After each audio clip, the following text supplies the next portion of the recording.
I have formulated a 5-point plan for surviving if I were in prison. David, please tell us this 5-point plan for surviving in prison. OK. 1, I have to use the fact that I've got a degree in some way. I have to sell the fact that I, have knowledge. Right. Secondly, I have to, in some way, find someone who is physically strong to try and, save me, from the big men and the soap dropping and the bum. Thirdly, I have to make sure that this person isn't a person who will bum me. Fourthly, I need to have some commodity I can sell, so I need to have some deal with someone I knew on the outside, bringing in something like, cigarettes, so that I could, sell them to other inmates. Right. And number 5? And, number 5 would be to get a PhD while I was in there. What is the likelihood of you actually going to prison? Well, cut a long story short, I did a terrible, terrible thing, but I got away with it.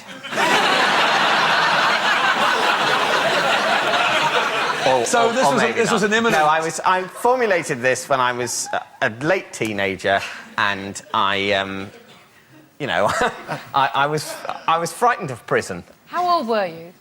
I think 17 or 16, 17. So the first one was what, sorry? To get a degree?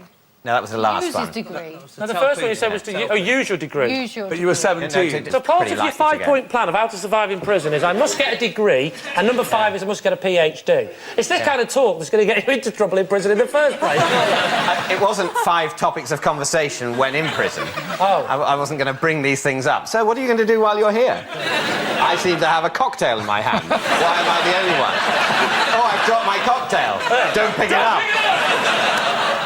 What are you thinking, then? Do you know what? I'll tell you why I think it's true, is because David's one of the few people I know that if he did do a 5-point plan, if I was doing a 5-point plan, it would be like, get a brick, get a rounder's bat, get something else that's big. But David's involves 2 forms of education within the plan. Yeah. Degree, PhD. Maybe I should make it a 7-point plan and get the masters. I think it's a lie. No.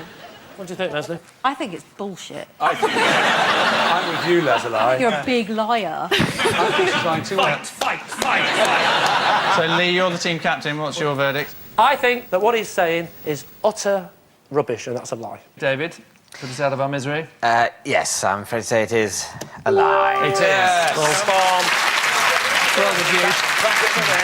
Absolutely right, it is a lie. David has not formulated a 5-point plan for surviving if he were in prison. Are there other cards in here, like, you had 19 different names for your grandmother? What are they? Granny, Nan, yes. A 5-point plan for how to survive in prison. I've got no idea how to survive in prison. Don't go to prison. Only commit crimes you can get away with. Yeah. That was horrible. That was nasty.